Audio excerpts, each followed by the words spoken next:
अक्ल का घड़ा। अकल का घड़ा। Akbar Birbal story in Hindi. बादशाह अकबर अभी दरबार में आकर बैठे ही थे कि तभी दरबार में लंका के राजा का एक दूत हाजिर हुआ। बादशाह अकबर ने उसका स्वागत करते हुए कहा, कहो कैसे आना हुआ। दूत सिर झुकाकर बोला, जहांपनाह, आपके दरबार में एक से बढ़कर एक बुद्धिमान, चतुर तथा हाजिर जवाब दरबारी हैं। हमारे महाराज ने यहाँ मुझे एक घड़ा अक्ल लाने के लिए भेजा है। अकल का घड़ा। Akbar Birbal story in Hindi. बादशाह अकबर यह सुनकर चौंक गए कि भला अक्ल भी घड़े में भरी जा सकती है। लगता है लंका का राजा हमारी हंसी उड़ाना चाहता है। यह सोचते सोचते बादशाह को बीरबल की याद आ गई। बादशाह अकबर ने बीरबल को बुलवाकर उसे यह बात बताई। बीरबल बोले, जहां पनाह, अक्ल का प्रबंध तो हो जाएगा, पर इस काम में कुछ हफ्ते लग सकते हैं।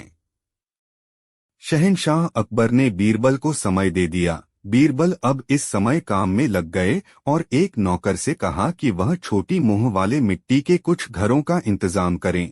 नौकर घर लेकर आया तो बीरबल नौकर को लेकर कद्दू की बेल तक गए और उन्होंने एक घड़े में एक छोटे कद्दू डाल दिए। इसके बाद उन्होंने बाकी घड़ों में भी इसी तरह से कद्दू रख दिए।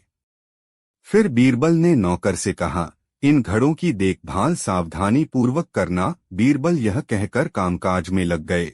समय पूरा हो गया तब बीरबल दरबार में हाजिर हुए। शहंशाह अकबर ने पूछा, बीरबल, अक्ल के घड़ों की स्थिति क्या है।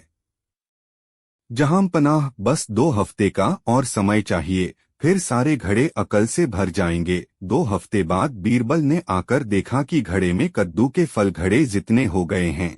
वह बहुत ही खुश हुए और इसके दूसरे दिन बीरबल दरबार में पहुंचे और लंका के दूत को बुलवाया। लंका का दूत जैसे ही दरबार में हाजिर हुआ, बीरबल के सेवक घड़े लिए दरबार में आ पहुंचे। बीरबल ने एक घड़ा लंका के दूत को देते हुए कहा, लीजिए अक्ल का घड़ा और जाकर अपने राजा को सादर भेंट कीजिए, परंतु खाली होने पर हमारा यह कीमती घड़ा हमें जैसे का तैसा वापस मिल जाना चाहिए। इसमें रखा अक्ल का फल भी तभी असरदार होगा जब इसे किसी भी तरह की हानि ना पहुंचाई जाए, यानी इसे साबुत ही घड़े से निकाला जाए। बीरबल से दूत ने पूछा, हुजूर, क्या मैं अक्ल के फल को देख सकता हूँ। हाँ, देख सकते हैं, बीरबल ने आगे कहा। यदि आपके राजा को और अक्ल की जरूरत हो तो चिंता की कोई बात नहीं, क्योंकि ऐसे 5 घड़े हमने रखे हुए हैं। दूत जब घर लेकर दरबार से चला गया तब शहंशाह अकबर अपनी जिज्ञासा को दबा ना सके और बीरबल से बोले, अक्ल का फल हमें भी तो दिखाओ। तुम्हारे पास अक्ल के अभी 5 घड़े रखे हैं न। हाँ हुजूर, 5 ऐसे घड़े अभी मेरे पास है, मैं अभी हाजिर करता हूँ। बीरबल ने यह कहते हुए सेवा को घड़े लाने को कहा। सेवक घड़े लेकर शहंशाह के समीप पहुंचा तो उन्होंने घड़े में झांक कर देखा। फिर बादशाह अचानक ही हंस पड़े और बीरबल की पीठ थपथपाते हुए बोले, मान गए बीरबल, तुम्हारा भी कोई जवाब नहीं।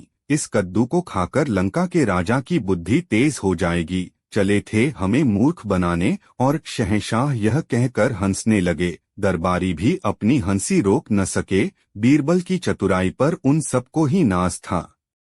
उम्मीद करता हूँ आपको यह पोस्ट अकल का घड़ा अकबर बीरबल की कहानी पसंद आया होगा।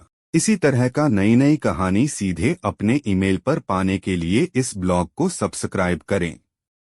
नीचे कमेंट जरूर बताएं कि अकल का घड़ा अकबर बीरबल स्टोरी इन हिंदी आपको कैसी लगी। इस ब्लॉग के नए पोस्ट का नोटिफिकेशन फेसबुक पर पाने के लिए मेरे फेसबुक पेज को लाइक करें।